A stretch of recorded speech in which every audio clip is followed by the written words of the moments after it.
Welcome back, folks. Free agency's in full gear, except for maybe Kansas City, but there are things that they can get done. We're going to talk about the whys, the hows, and what they ought to do next. I know a lot of you have questions. We'll get to some of those as well as what really it boils down to in Seth's takeaways from this week. This is Chief in the North on RGR Football. Welcome. I hope that you guys are kind of all set because we're getting ready to take off. Here we go. Welcome to RGR Football.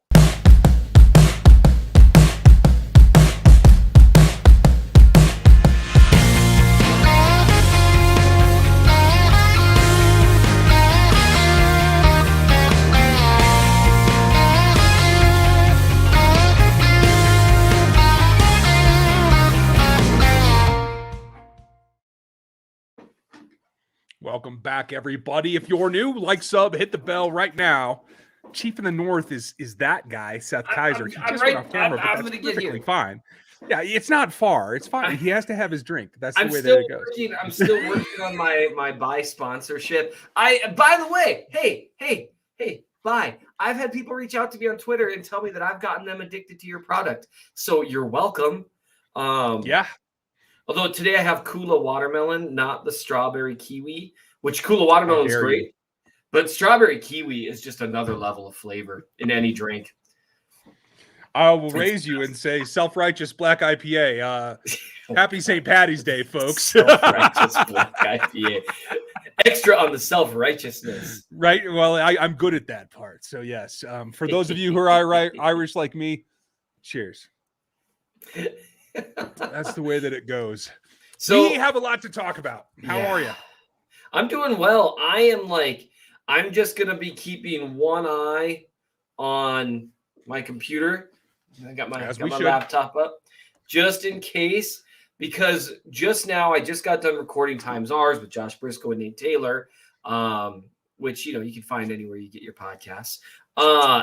And somehow, some way, I'm waiting for it because I jumped on to record or to live stream with you, like as they were doing the outro, and I didn't even say that. I just left, which I always find funny to do to them. Just like, see you later. And right now, nothing's happened, and I gotta tell you, don't say it out loud. Wow, I'm just curious because we have had a history. We recorded, I'll never forget when we recorded, and as we were finishing, I was walking into my house, like with my phone on, I don't remember what it was, and they traded for Orlando Brown. And we were like, because we literally just recorded an hour on tackles. And it was beautiful, and it was funny, and Josh was just at the end of his rope. So far, so good. Yeah, hey.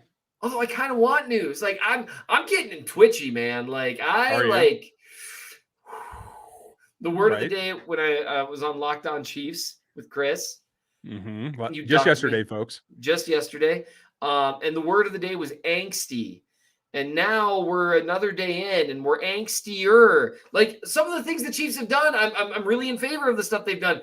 But it's like, what about the stuff that you're not doing is the thing that I'm getting a little on. So I'm excited to talk to you about it because you're normally more level-headed than I am. And I'm like reaching the point to where like any name that I see, I'm like, well, I should sign that guy. Why not? Just see what happens. What's the worst that could happen?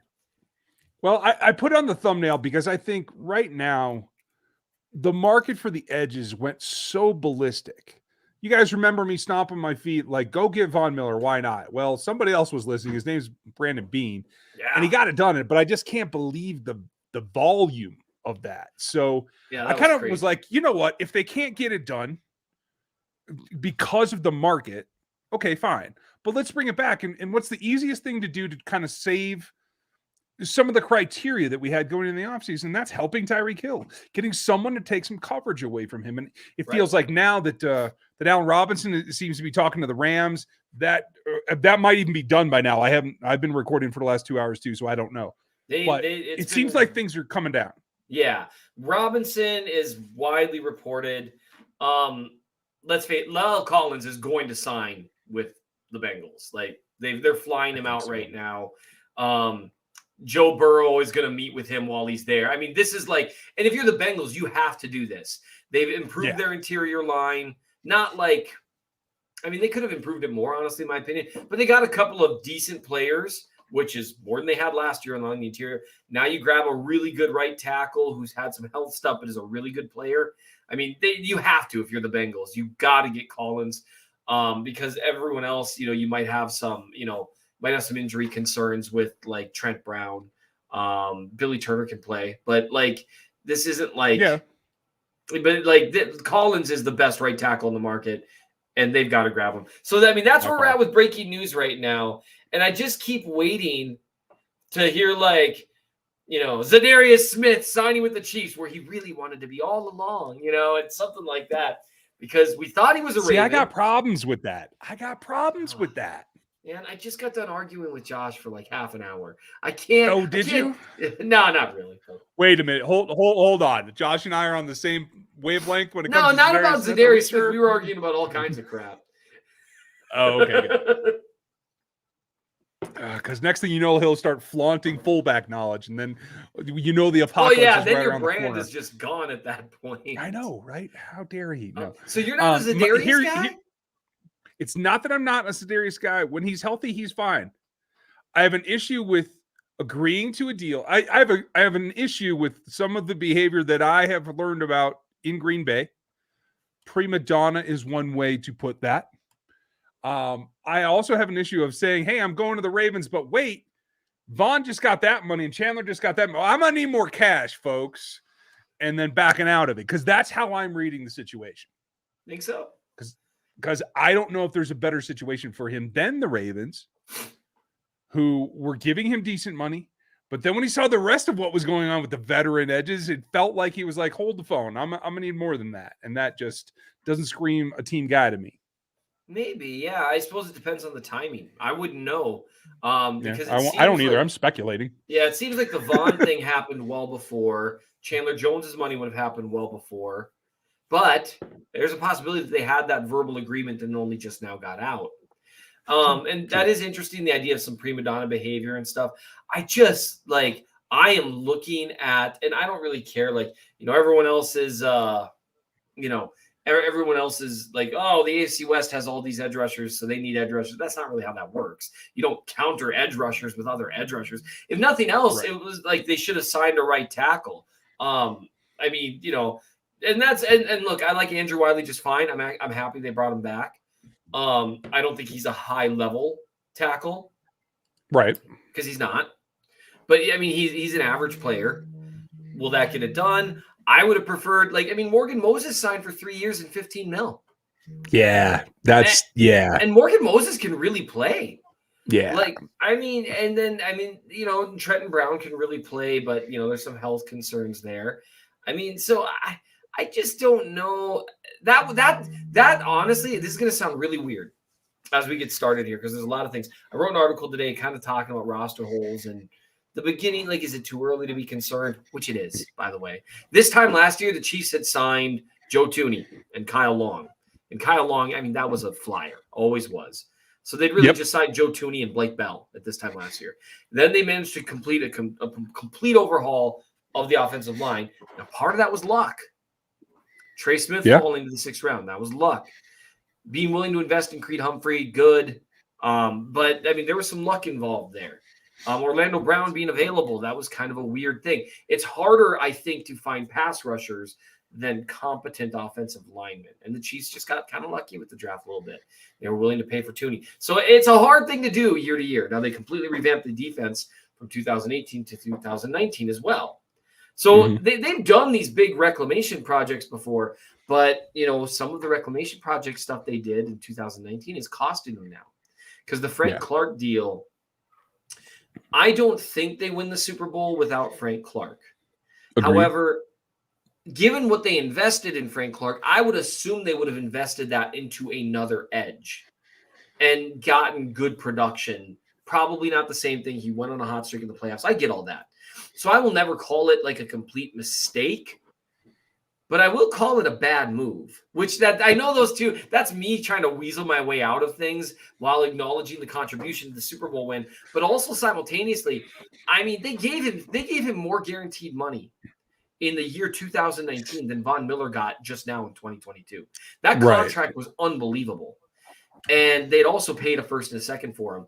And so what that does, and the salary cap is super flexible, but when you have a COVID year, when the cap is like 30 million lower than everyone thought it would be, that has ripple effects, not just for 2021, but it has ripple effects every year thereafter, because this year, it went up a ton, but it was supposed to be probably at this point 210, 220. And last year should have been at like 200, or last year should have been at like 210. This year should have been about 220. And then next year would be like 240 or 250. And what happens there, when you think about how these contracts work, the structure of each and every year. So you've got these 1, 2, 3, 4, 5 years, and you have this year here that you could have put a bunch of money into. Well, hey, let's make his base salary 20 million that year. Now all of a sudden, holy crap, the cap room's gone that year. Now you got to put all that money in this year, or into a signing bonus that affects this year, this year, this year, and this year. And it has a ripple effect for years. I know I'm all over the place, but I just want them to do things. The thing that has me the most angsty, oddly enough, is that Morgan Moses thing. That really, and I know that's dumb because they need an edge rusher. It was a sweetheart return deal, though. And that might have not been the going price for anybody else. That's true. And Baltimore, they're popular with guys that used to play there. Totally get that. Right. But even if, let's say, okay, so what? Let's say $6 million per, bump it up there. Yeah, I'm totally with you. His total guaranteed was $5.5 million for a very good right tackle. Is he La'el Collins? No, not quite, but he's very good. And you sign Morgan Moses, and you are the best offensive line in the league. Would you agree with that? Because I'm struggling to think of a team that has as good an interior as the Chiefs have. Yeah, it's rare to find. And I would say this, if you do make that signing, you're relegating Lucas Niang is now your swing tackle. And you're putting yourself in the position where we're not going to give him the opportunity to be the starter anymore. This tells me the lack of their inactivity at tackle, except for Wiley. That tells me that they feel, despite the injury-riddled start to his career, that they still feel he can be their starting tackle. And that they're bringing Wiley back so that they have a swing, a guy that has played significant snaps for them that they can trust. Do I agree with that necessarily? I'm a little more questioning, but that's what all this tells me about how they feel. Do you agree? I absolutely agree. I think that's a good point. And obviously one injury-riddled year does not injury-prone make. It is a bummer because, like, in college, he had one really big injury, right? And that took him out. For me, the fact that it was a bunch of little things that went wrong in lower body stuff, although I think one of them was an upper body thing too. And you're the expert in this stuff. But all those nitpicky things adding up, like, I don't know. He looks like he's carrying maybe a little more weight than he should. True. But he always has. He always has. Not a departure for him. Yep, I will say this.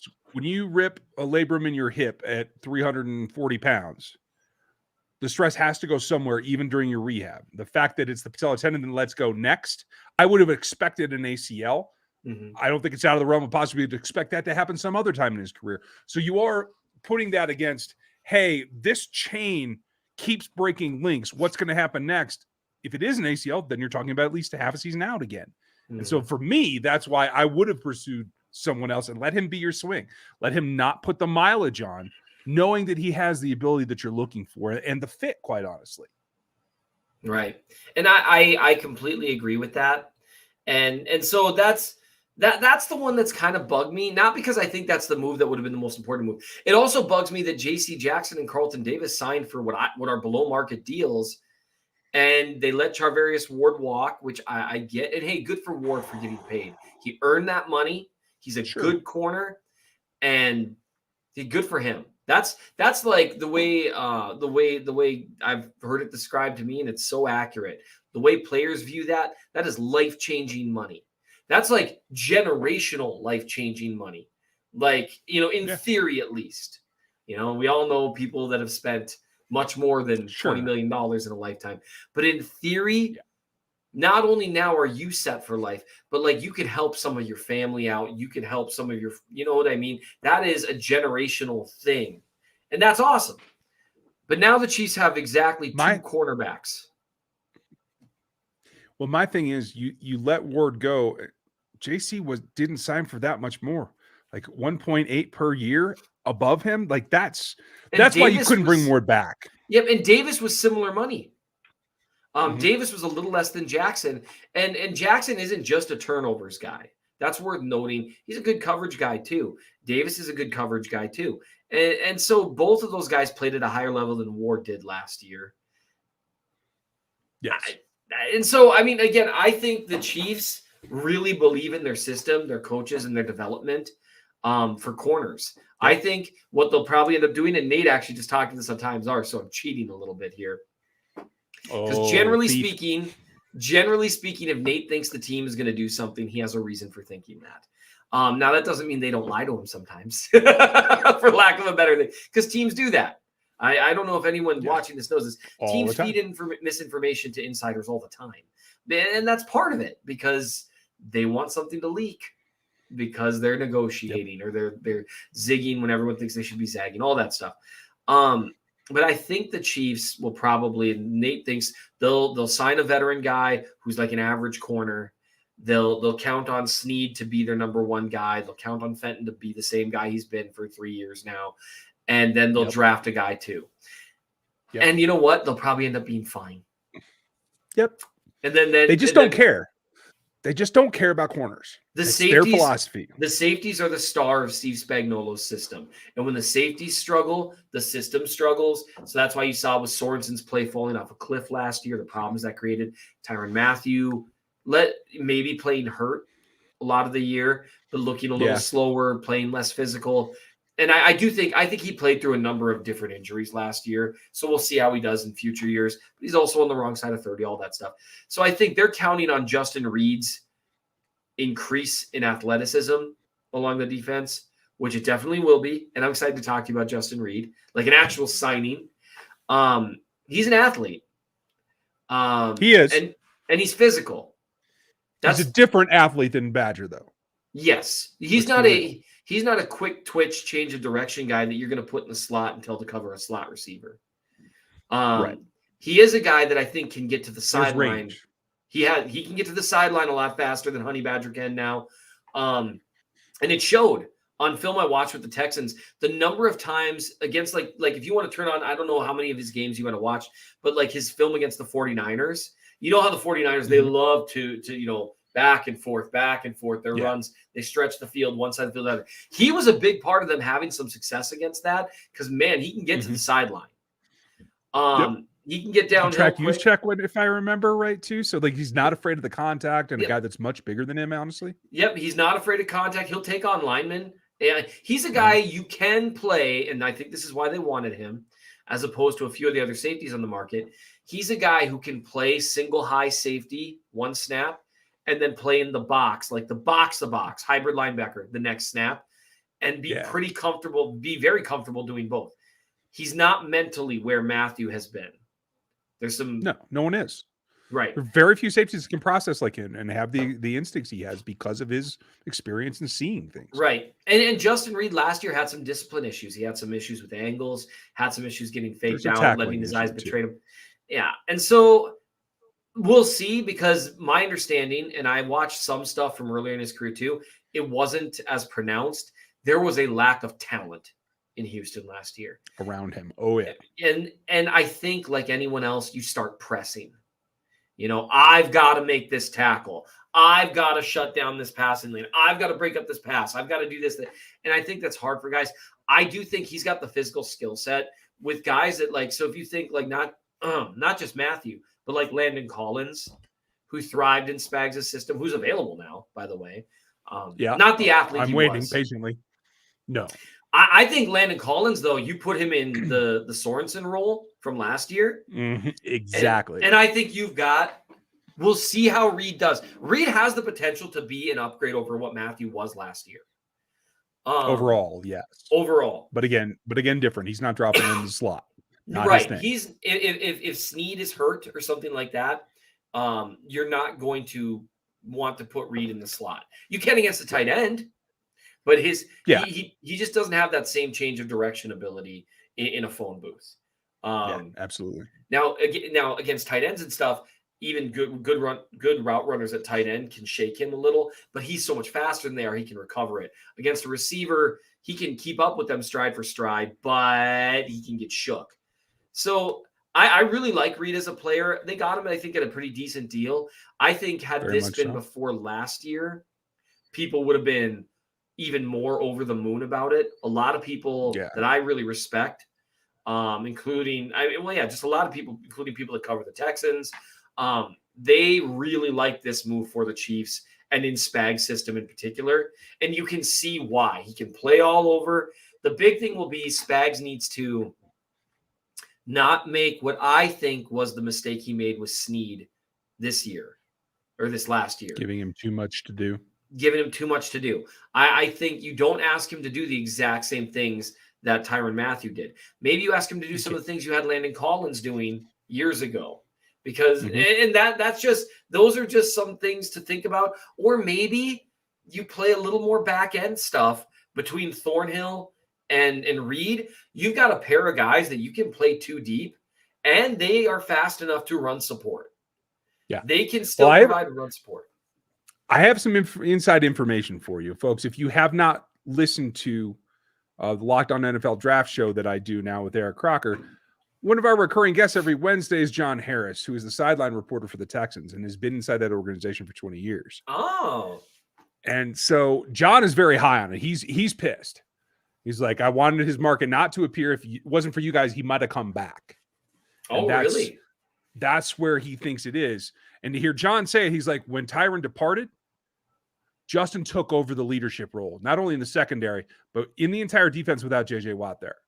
So the leadership portion of it, the cerebralness that he brings, that's what they're looking for. I completely understand why they're there. And quite frankly, if they'd signed him last year, if he had gotten out then, he'd have been, what, $4-5 million a season more expensive. Because he can do all those things from the back. Again, not the same athlete, but he does a lot of the same things. And so that encourages me. Somebody who's known him since he was drafted. John's very high on him, and I trust his opinion quite a bit, to tell you the truth. So I've heard a few people that cover the team rave about that aspect of him. And it's a different energy than Mathieu. Exactly. Maybe that matters. Uplifting. Let's put it that way. From what I understand, it's all positive. Folks, check out the Locked On NFL Draft. We're here on YouTube, but I also want to give you guys this too. I have a special thing for you. The Matrix is out. Yes. That is all of my athleticism metrics. You can get it at Rogue APC, but I want to give you the code. It's RGR22AM. In fact, I'm going to put that in a comment here in a second. Because that's how you can get a discount. And you guys are the loyal watchers and listeners. So, in fact, Seth, would you take this question from Josh, our first super chat? And don't worry, folks, we're going to answer every one of your super chats. If you want to make a contribution to the channel, we appreciate the support. We will definitely answer you. I'm going to put that banner up, Seth, while you give your opinion on his question. Sure. So thank you for the super chat, Josh. I appreciate it. Does the Chiefs' current offseason trajectory of having to be draft reliant while the AFC laps them in free agency seem sustainable to you? I appreciate the question. I would note that it's a bit of a loaded question in that there's a presumption that it's true that they're going to be draft reliant while the AFC laps them. Now, I understand you're talking about trajectory, so I get why you asked it that way. I would say that if they don't do anything else, no, that's not sustainable. You can't build a team through the draft alone, right? You can't build a team. And then people love the draft, and there's a reason for that. Cheap labor, right? Cheap, competent labor, or cheap elite labor, or even cheap kind of subpar labor, but it's super cheap and it's not too much of a weakness. All those things matter. And that's where the draft can help you. So no, it's not sustainable. What they did last year, like you can't count on getting 3 major contributors, 3 above average players, and then another semi-contributor in one draft. You can't count on 2,600 snaps out of the 3 of them, right? 2,600 snaps out of the 3 of them, right? Yeah, I mean, that's crazy. Yep, that's crazy. And then, I mean, you know, they got some snaps out of Noah Gray as well, and he didn't play badly. He didn't play great. Like, I think Fortson overshadowed him a little bit because Fortson's a better athlete. And I think, I haven't given you a Jody Fortson update. Nate dropped this little nugget when he was interviewing Travis Kelce on the big Kelce piece that he did in December during the playoffs. Kelce said, yeah, I've seen Jody in the rehab room. He's doing great. He's going to be back. Look, Travis Kelce's a very upbuilding, optimistic guy, but he's also a guy that's been very invested in Jody Fortson. Like, you can see it. And I don't think a guy that's been around as long as Travis Kelce would be that way if he didn't think there might be something here. And you see it. But you know what? If I start talking about Jody Fortson, we're never going to get out of here. So no, we're never going to. I will just say this. I can confirm that I talked to his agent the other day. So nice. I don't always report what the agents tell you because the agents are there to be pumping their guy up no matter what. Yeah, that's independent corroboration. I like that. And that's but you can't count on the draft to sustain you every year. But if you just kill like 2 drafts in a row and they're on one, and actually low key for all the hate that it gets, the 2020 draft was not bad. The 2019 draft was really bad. And they're still paying a price for that to an extent. And that's why when people talk about, oh, the Chris Jones contract, oh, the Patrick Mahomes contract, oh, this, that, it's like, no, the Frank Clark contract, the Anthony Hitchens contract, and the 2019 draft. Those are the actual culprits, the biggest 3, in my opinion. And then injuries, really untimely injuries to Mitch Schwartz and Eric Fisher, forcing them to expend resources where they didn't think they were going to have to for another 2 or 3 years at least. Yeah. That's a big deal. And we all ignore that now. Well, they fixed the line. Yes, they did. But they didn't think they'd have to use that first rounder on a tackle. Right. And so there's all sorts of stuff going on here that all correlates together. But no, it's not sustainable to not try to get those instant plug and play upgrades, at least in a few spots. And I think they will try to do that later on in the year here. Yeah, I agree. I mean, they'd be insane not to. You have to be able to do a little bit of everything. So, it is what it is. Uh-oh. I had something go wrong. Hold on. Man, you said, what's the problem here? I immediately... No, I'm not trying to freak you out. I'm not trying to freak you out. It's okay. I immediately looked at Twitter. What? What now? I'm just trying to share my screen is all. So that's all. Oh. It's okay. Well, hey, let's make it through some super chats, and you can keep fiddling around with that. Okay, cool.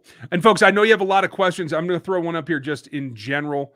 We don't know what the hang-up is with the front office and why they haven't announced the Mahomes restructure to convert the roster bonus or any other moves.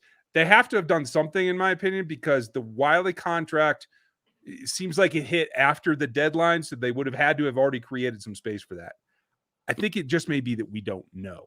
I'm not going to address the fire Brett Veach thing here. Yes, I know you guys, I understand you guys feel that he's asleep. That's okay. This is how it was going to go. We told you, first wave, they don't have the money to spend. It's real simple. The wallet's empty. So now is where they can start coming around. And this is the first one that I want to ask you about, Seth. Go ahead and take this because I'd like to know your opinion deeper on Wiley specifically and what you think his role should be if everything goes well. I think in a perfect world, Wiley is your backup who can very capably back up right tackle or right guard, but probably isn't a guy you want to start for a full season.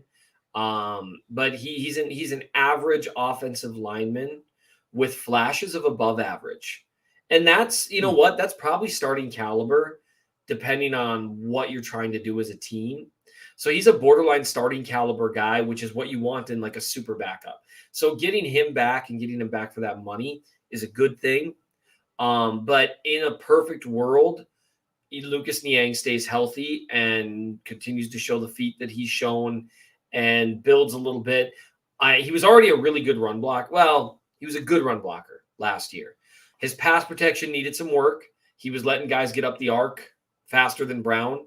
And Brown actually took the heat for a couple of plays early in the season that were more had Niang not given up. You could see it. You could see, Brown's giving up the pressure at 10 or 11 yards and Niang's giving up the pressure at 8 or 9. And so then it looks bad because Mahomes starts to bail out here. And it's like, oh, Brown gave up. That's like, no, that's not how that works. But it happens. So in a perfect world, Niang stays healthy and he claims the spot. And Wiley gets to make some easy money just watching and being a great locker room guy. The team loves him. His teammates love him. He's a great dude. and he's a good football player. It's good that he's back. I think that helps. It raises the floor of the offensive line, which is only a good thing. Yeah. Josh, I forgot to say it before. Thank you for the support, buddy. We appreciate that. And folks, for all of you that are supporting the channel, we very much appreciate you. Please ask a question if you have one. There's another one from Eric Schneider. Please tell me I'm not the only one who doesn't want to soon be a 30-year-old Jarvis Landry coming off of injury and less productive.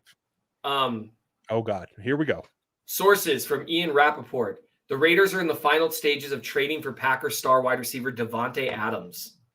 Wow. Welcome back. Welcome back, Aaron. We're going to pay you, Aaron Rodgers, and we're going to take your favorite toy away. Holy. I have no words. Like, oh, I have no words. Tweet. I'll answer Eric's question. I'm right there with you. I was just Josh and Nate texted me. They're like, of course. I knew it. I knew this would happen. I knew it. This is unbelievable. Wow. So, I mean, if this tells you anything, folks, I know it's frustrating that the Chiefs haven't been more active. And Eric, you're right. I'm not interested. I'd much rather take the younger player in Juju Smith-Schuster than Jarvis Landry. But it is dependent on the contract. But that is that they need a wide receiver too. One of the reasons that all these other teams, especially in the AFC West, are able to make these moves and the Chiefs aren't, it's because all these players are players that their teams didn't want to pay them no more. They're done with them. In some respects, you can call them rejects. They've had their time at their previous team, and they're done with them. They don't see them as worth their pay any longer. So these teams, the other three in the AFC West, they got to scramble. They got cap space, and they got super needs because they've been sick getting their tails kicked by the Chiefs for the last 6 years. That's why part of this happens. The Chiefs, unfortunately, are trying to just like reload the icing on top of the cake all day. Somebody keeps coming by and swiping the top of the cake off, and they're just like patching over the top, bringing a couple of pieces in, a little bit of flavor on top. That's what this is. Davante Adams with Derek Carr, I'll just say, Davante, I'm sorry, because I don't think Carr is good enough to get you the ball in all the ways that you need to get it. I am not huge on Derek Carr. I think him getting a new contract worth $141 million over 5 years will probably help. Now, to be fair, how much of that is funny money? How much of that is real money? It's all about the guaranteed money. I would prefer Juju to Jarvis Landry to answer that. Eric, appreciate the super chat. However, I looked at a little bit of Jarvis Landry from last year and the year before. He's still got some juice with the ball in his hands, and he can still create a little separation from the slot better than Pringle can. That's worth noting. Yeah. Now, the Chiefs need a guy who can win on the boundary too, and that's not Jarvis, but Juju can. Right. Even though that's not his. That's my thought as well. Juju's at his best from the slot, but he can win from the boundary too. And so I would prefer him as well, partially for skill set. But if they sign Landry, they would be better off, in my opinion, than they were last year. So that's something. Agreed. But Davante Adams, he's an upgrade over what they have. Yeah. Yes. But yeah, Davante just had to come to the West, huh? So clearly, all this, folks, is everyone designing and trying to put up points to slow Patrick as much as you can and put up more points. That's the entire AFC's marching orders this offseason, particularly for those that are in the West. Yeah. It is what it is. Yeah, put up points and get after the passer with 4 guys. Yeah. Thank you, Eric. We appreciate you. St. Paul Chief, thank you. All I hear is Vikings my neck of news. the woods. They need cap space. They need cap space. Does a trade for Daniel Hunter make space? Yes. Barr, Thielen, who should we kick the tires on? Patrick Peterson. I'm always in favor of kicking the tires on virtually anyone, but I think Peterson looked pretty cooked last year. Adam Thielen's contract pays him not like an elite receiver, but pretty close. Well, not even now. The elite receiver money is apparently $28 million. Oh, Tyreek Hill. Yeah, that's what's making this harder. And I had somebody ask me today, do you think Tyreek's being selfish? No. This is Tyreek's last major contract. He's 26 years old, going to be 27, I think, by the time the season starts. Yeah. This is his last big payday. Receivers also don't really hit 30 very well. Right. And unless he does something like gets on another 3-year deal, because then in theory he could, but I mean 30 for receivers is death, especially one who wins the way he does. He would have to be showing literally zero signs of falling off to get another big payday. So that'll be interesting with him, because he's right at that weird age to where I could see him maybe doing like another 3-year deal, because then he's got a chance to hit the market one more time. For one more.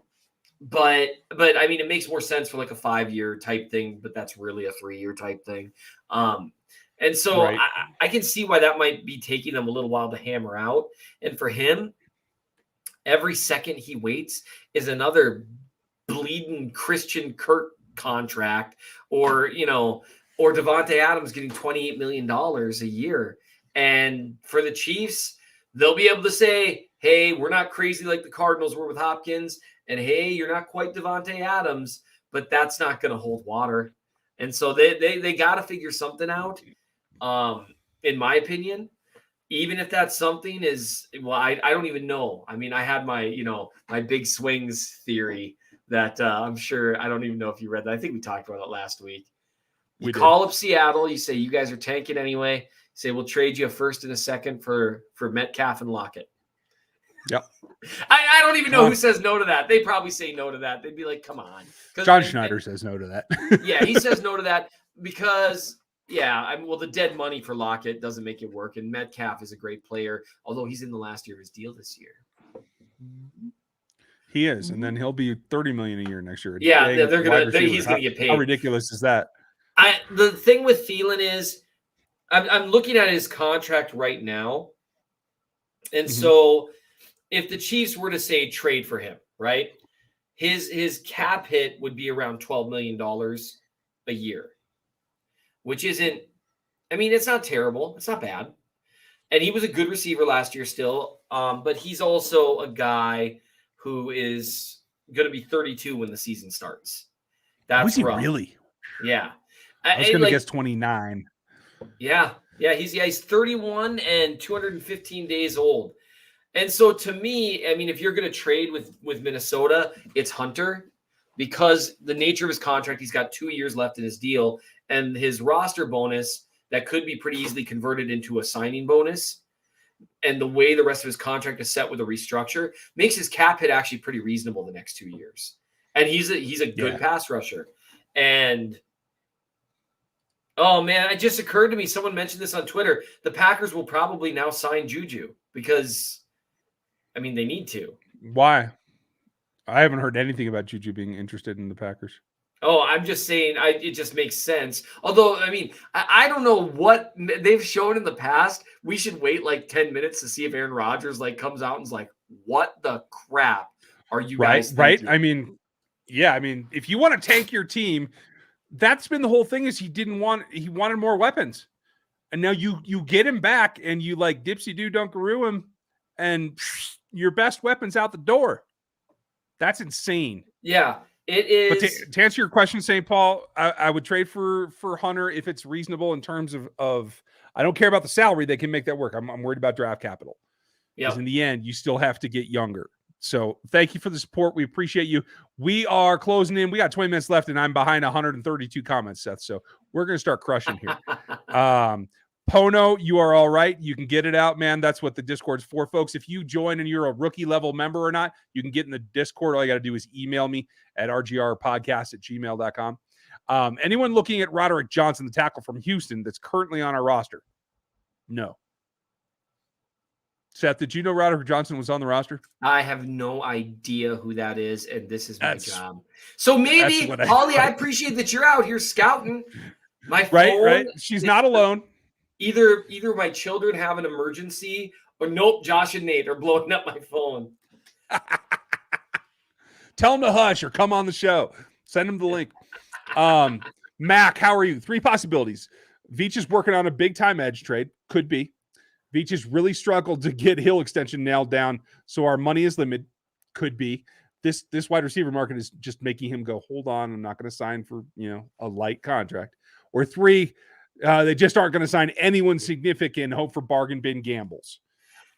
I think they definitely want to go value. I don't know about gambles. That's a little lower than I would expect. I think there's more than those three possibilities, but I certainly think those are the three of the possibilities that exist. I do think with the comments Veach has made and how aggressive he's been with areas he's identified as problem areas in the past, it seems weird to me that they would just go into the draft and draft some guys. Yeah. That's not really his MO. I could see him doing something weird like, hey, that Oregon edge, fell to, 14. So we're going to trade the farm and go get him. That to me is maybe better than trading for a veteran, depending on the assets that you have to give up to do it, because you got a guy on a rookie deal for 5 years. But right. you might have to give up a lot more assets. Yeah. I think Hunter is a possibility. I'd be curious, but it depends. They've got to learn a lesson from the Frank Clark thing. And we just talked about this on Times Ours. Frank Clark, appreciate what he did in 19, what he contributed to a Super Bowl run. That matters. But overall, in terms of, what has happened in all 3 years, he has not played remotely up to that. And the problem when you put all your eggs in that basket of that dude, that's what happens when you trade a first rounder and a second rounder and then sign a guy to a $60 million guaranteed deal that has 0 outs for 3 full years and then a painful out in the 4th year. Right. That was what made that contract weird, is that the 4th year had a painful out. Normally, you have a super painful out the 3rd year, and then the 4th year you've gotten out. Yeah, that, button. They gave him a "we think you are Nick Bosa" preference. They gave him that kind of treatment, and you can't do that. So, like with a guy like Hunter, now if you trade for Hunter, what are you trading for him? Because you got 2 decently priced years of him, of a really good edge rusher. Okay, I'm down with that. I like that, but you can't trade a first and a second for it again, right? Because you don't have the longevity there, right? And that will have a ripple effect for multiple years. So, I'm curious what they do there. Thank you, Mac. Appreciate your question. Miss Holly, thanks yours. We didn't cut you short, or didn't mean to cut you short. I mean, right tackle, that's why they re-signed Wiley. That's what they're going to do. He will be their backup right tackle until Lucas is ready. But no, I don't anticipate Johnson making any headway. We would have heard of that by now. Amy, the cap space, as I understand it, is right about 6 after what should have been the conversion from Frank. There should be more coming with the Patrick, but that hasn't been announced, and it has not hit the NFLPA site, which I checked at noon today. So, Doug, thank you for your super chat. Appreciate you. Michael, Fletcher was released. Jones tweeted, tweeting, anybody can tweet anybody. I don't think that means anything. But even for a year, how dominant in the interior, but just trading Hunter from Minnesota. And I know that, let's see, thank you, Michael. I appreciate that question as well. As Terry asked about it and Cole asked about it. I've been kind of holding on to these because I knew we were going to talk about Fletcher Cox. I will tell you this. I would rather go cut someone if I have to, restructure Frank as well as Patrick. I'm sorry, not restructure Frank, restructure Chris, and eat that, what it does to the cap going forward, in order to go get Fletcher Cox over Danielle Hunter in any heartbeat, because the two of those guys on the inside attacking the A gaps can get to Tom Brady, who is now back with the Bucs, folks, as is Jensen. They are going to be back. And I think the interior pass rush is more valuable here in free agency versus what you can get in the draft than drafting edge. So that's what I would do. What do you think, Seth? I think, can't we have both? I'm like, my mind is still blown right now. I really think the Chiefs, as they're currently built, I have a lot of confidence in their offense. Their offense has been a top 3 offense and efficiently years in a row. Last year, it wasn't quite as consistent. I think this next year, Reed will have adapted to his new offensive line, all that stuff. I think they'll add another offensive weapon. I get it. But man, that defense scares me, because the teams, Denver now has an actual quarterback. Now, they still got holes, but they're going to be way better on offense with Russ Wilson. He's just a much better quarterback than what they had last year. That's wildly impactful. Davante Adams, I understand the lack of wisdom of giving borderline quarterback money to a receiver, but he's going to make Derek Carr better. And Derek Carr can sling it a little in the right circumstances. And Justin Herbert, He's a machine. Their offense looks good. So the defense freaks me out. So I say, man, but this is me, right? I just want to see stuff. Go trade for Hunter, then sign Fletcher Cox, then bring back Melvin Ingram too. And just then let's draft a receiver. Let's draft Jameson Williams. Trade up for him. I don't care. I mean, so there's still a lot of time for people to be like, holy crap about Kansas City too. But right now it's weird watching the rest of the AFC West just say, we are going all in. And good for them. It just makes me so mad. Tom Brady, he's the GOAT. No one denies it. No one should, at least. I deny it. He's the greatest winner in NFL history. Okay. Joe Montana was better. Joe Montana was a better quarterback. Dan Marino was a better quarterback. Patrick Mahomes is a better quarterback. But Tom Brady's the greatest winner in NFL history. But you know what else he was in addition to being – and that's not to say when the scale is like some of the 3 or 4 best quarterbacks of all time are better than you, Tom Brady's one of the best 10 quarterbacks to ever play the game. He's incredible. He's also been real lucky. Smug? Oh, sorry. He's been very lucky. The Tuck rule, being on a team with an unbelievable defense during that first Super Bowl run, the Tampa Bay Buccaneers having everything they need except a quarterback. I mean, and that's why he got out of New England when he did. It wasn't because him and Belichick didn't like each other. It's because he knew he couldn't win a Super Bowl there. He knew it. And so he found a team with a much better roster and a really good coach. And hey, good for him. It worked. Good for him. Tom Brady's incredibly smart. Here's why I bring that up. Patrick Mahomes, at least in this phase of his career, ain't going to get that lucky because he's not going to play in a division that's just going to roll over and die, which, man, I wish they would, but holy crap on a cracker. Ugh. Yeah, this is crazy. Terry, welcome to the memberships. I appreciate you. I'm glad you're here. If you would send me an email here, if you joined at the rookie level so you can get in the Discord, just email me here. That goes for anybody who joins the memberships tonight, as well as anybody who wants to grab the Matrix. The Matrix is my metrics. I've been working on this for 20 years, you guys. So I'm a performance coach at heart. I'm a physiologist by training. This is what I do. RogueAPC.com. I even spelled it wrong. That's stupid. How dumb am I to misspell my own website? Good Lord. Let me correct that real quick. But RogueAPC.com. That's what it is. And this code is what's going to get you a significant discount. RGR22 AM. That's Athletic Matrix. So I'm not a morning person, so don't worry about that. And then in addition, go over to this place. This is MinnesotaChiefsFan.substack.com. That's the Chief in the North newsletter. That's where you can get all of Seth's work, and you need to. Now, getting back to the questions. Let's see. Super chat. Michael, what's up? How are you? Thank you for the support, my friend. Doug, thank you. Justin Reed sounds smart, and he's suave. Okay, I like that. Suave works. Thanks, Doug. What do you think about adding Logan Ryan? What's your take on that? I mean, I know he's in the safety phase of his career. I haven't watched any of his film for how he played last year. He kicked the tires, but I mean, he doesn't have a lot of speed. Yeah, I'm with you. Our favorite backup tight end will be back. Yes, Doug, he definitely will. And if you missed it before, Seth has inside information that he's doing well. And I've heard that as well on my end. I am working to get Jody back on the show. If you guys remember, he did his first interview in Kansas City with us on Locked On Chiefs. So it's been a bit. So I want to get him back. Great to see Mike Burton back. Yes, Doug, I agree with you. And I'm very, very happy to see that you agree. Working on getting Mike back too. Mike's on vacation, so I'm not going to bug him. It's time to convert the money in Mahomes' contract and sign someone. The AFC West isn't messing around anymore. You're absolutely right, Nunn. If anything, I think it feels almost conspiratorial that the GMs knew in Las Vegas, but it feels like the GMs got together and said, you know what, we're going to do everything we can to stack this division and try to slow down the Chiefs. I don't know if they're going to do it, though. I'm just going to say. Yeah. In fact, I doubt they're going to do it. How's that? Like right now, Seth, up or down? Do they win the AFC West this year? Yeah.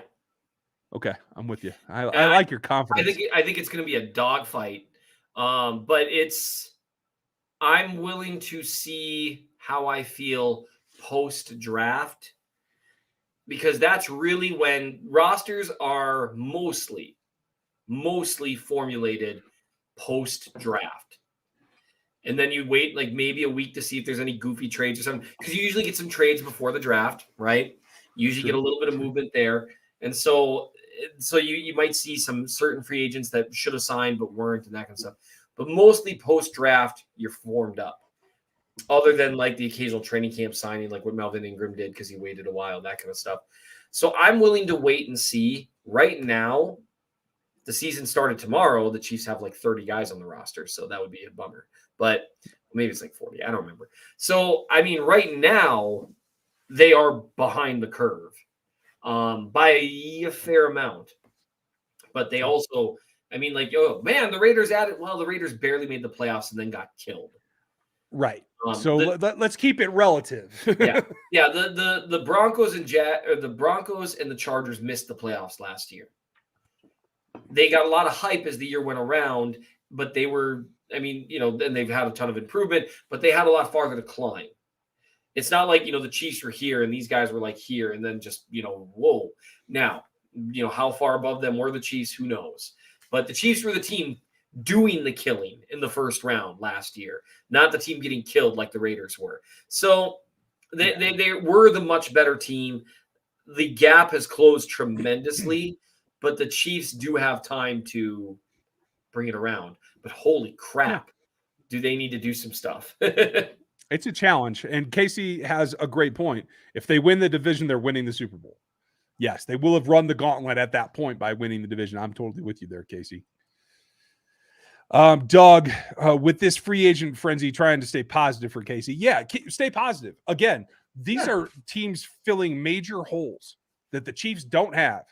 What's the big thing? They got to rebuild their edges. Yes. They actually did, I think, took the pragmatic approach in keeping Frank, not spending more money than they would have had if they had released him. And you still get something out of him. Hopefully you can light a fire under his butt and it will do something. I don't know, Frank, if you're listening, call me. Like, if you need motivation, I'm here for you. But at the end of the day, they're talking wide receiver 2. We're talking a safety. Like, it's not quarterback. This is not your star pass catchers. The Chiefs were well out in front by a long way. So no reason to panic. Aaron, big task asked, thank you for pointing this out, Aaron. Everybody give Aaron a hand, by the way, our moderator who keeps everything straight. How will the Chiefs stack up against the New York Giants? The question is, where will the New York Giants stack up against the Chiefs? I'm guessing about ankle high. Seth agrees. That's what that chuckle means, everyone. Dylan, good question. Do we get Juju realistically?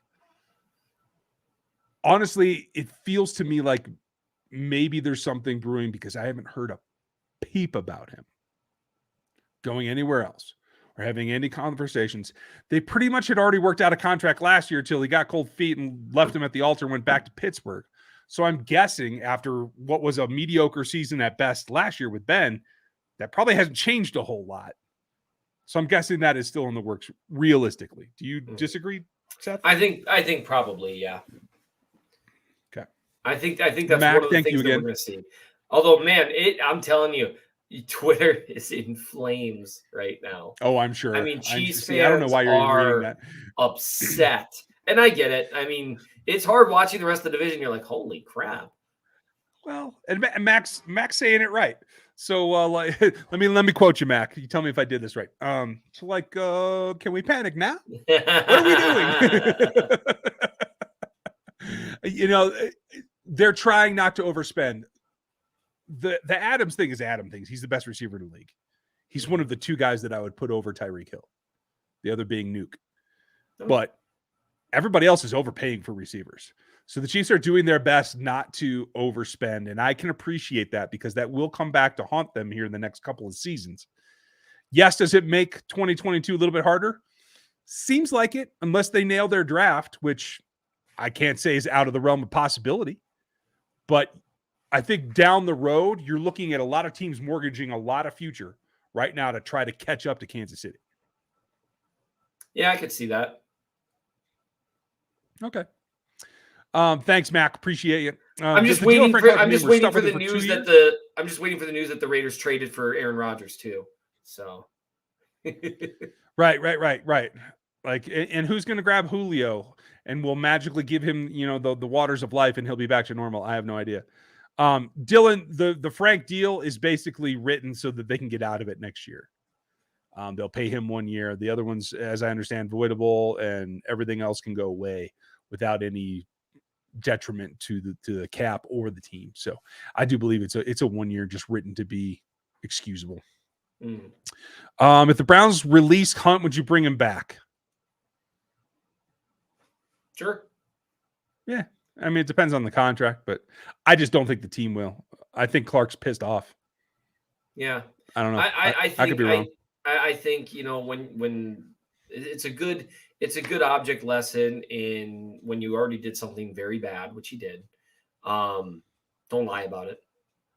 Yeah. Just compounds things. All right. Last couple here, you guys. Aaron Lee, thank you. Likelihood of Tyron getting back on the roster. It goes up every day that goes by, but it feels like that bridge is pretty burnt. It's crispy anyway. Well, and I don't know. Matthew's not going to come back to be the third safety. Right. And they're not going to play him in Thornhill's role, at least I don't think. Although, I mean, some of the times that the way things are with Juan Thornhill in the team, it seems like, they'd make him the third safety, but he's not a hybrid linebacker type. And so it really doesn't make sense to have Matthew, Reed, and Thornhill as your three guys. Collins is a better fit for what they need for the third guy. Well, in terms of the dynamic, too, like you can't go from being the team's defensive leader, the guy opposite Patrick Mahomes, to being the third safety. That just doesn't fly in a locker room. Yeah. And I just saw something just reminded me, too. I totally forgot that Derek Carr and Davante Adams were teammates at Fresno. They were. So it makes a lot more sense to me now. I don't like it anymore, but it does. Rye Bread, thank you. Appreciate the support. Are we preparing more for 23 and after? I wouldn't say that they're preparing more for that, but they definitely have an eye on it and not digging themselves a hole. That's how I'm reading most of this inactivity. And they're going to put their eggs in the draft basket. They're going to sign some, I think, low-end free agents still. Remember, we're just starting like phase 2 here. Like end of wave 2, wave 3 is basically where we always thought they were going to have to be. So don't get too panicked yet. But good Lord, can we get somebody that can cover Davante Adams? Because I like L'Jarius a lot, but I don't even know if I want to do that. Right now, we don't have enough corners, and we don't have a good pass rush. That is a bad combination. Sucks, huh?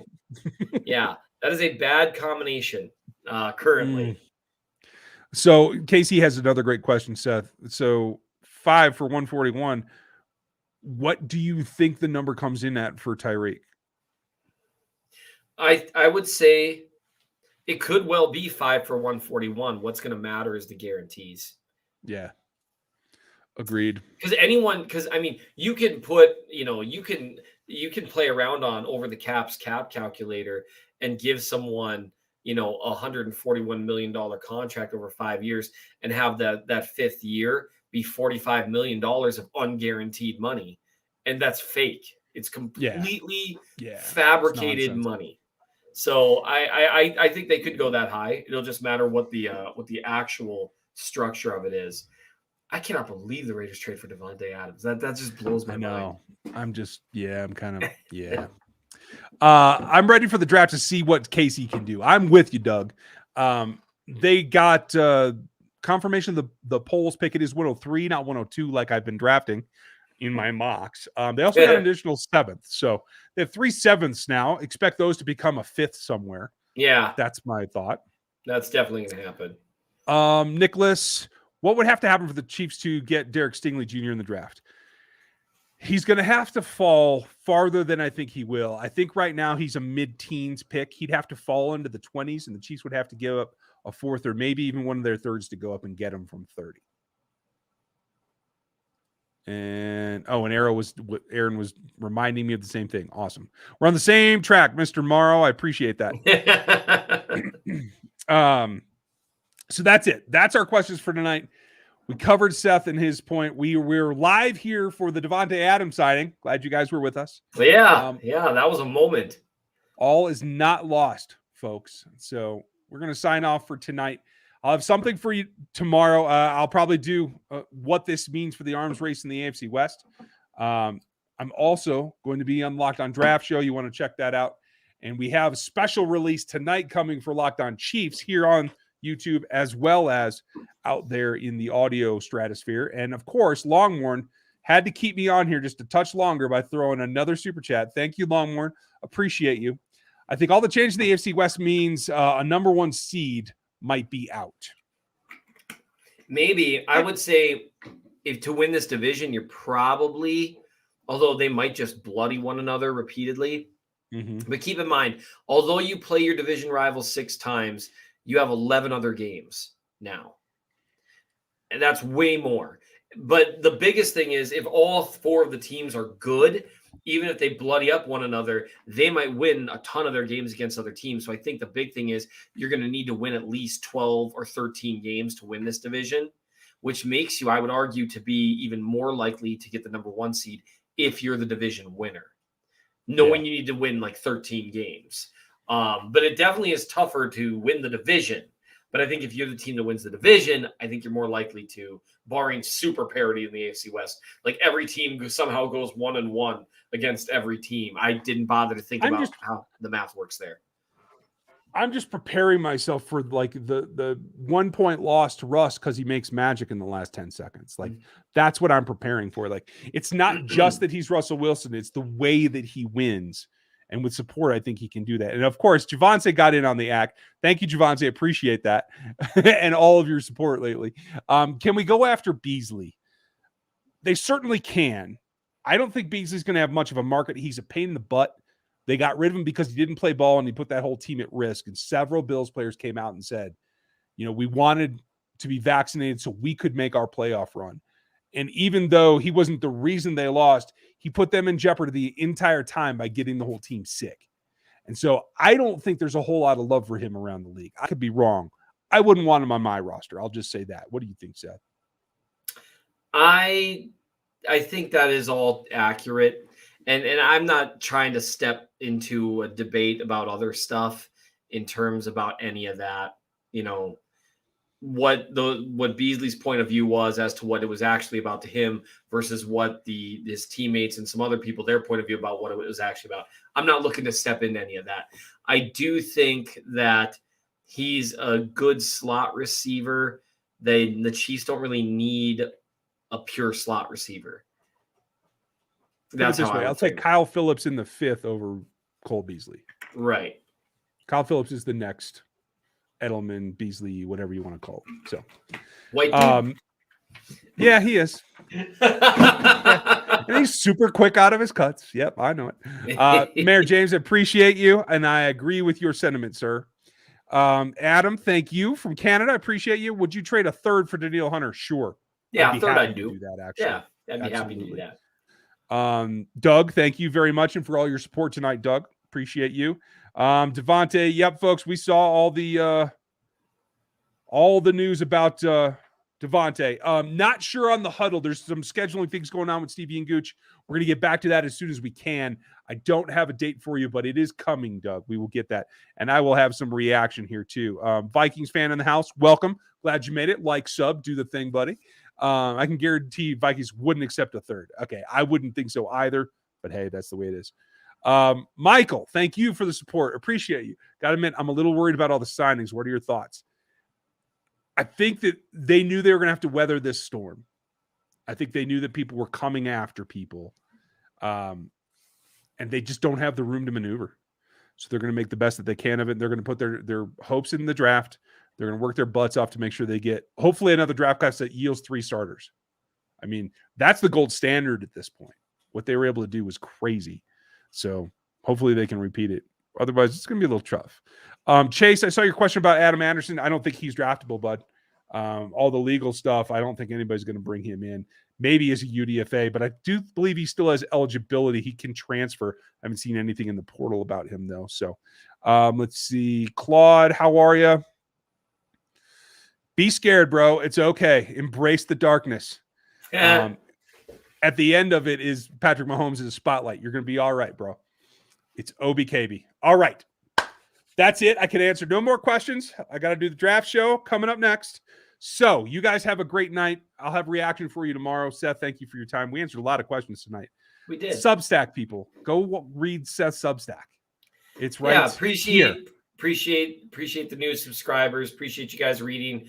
We've actually got an unlocked one there at the top that might even feel more applicable now, kind of talking about both sides to the relative level of inactivity the Chiefs have had. Good point. And this, go get the Matrix. I think you guys will love it. A couple of new wrinkles this year, as I do every year. I try to add things incrementally. RogueAPC.com. Use that code, though, to get yourself the discount. Don't buy it full price. I wouldn't tell you guys to use the code if I didn't mean it. So don't feel guilty. Get that discount. RGR22AM. All right. Thank you guys for being here. Thank you, Seth. I know it's been a busy night already. We'll talk to y'all next time.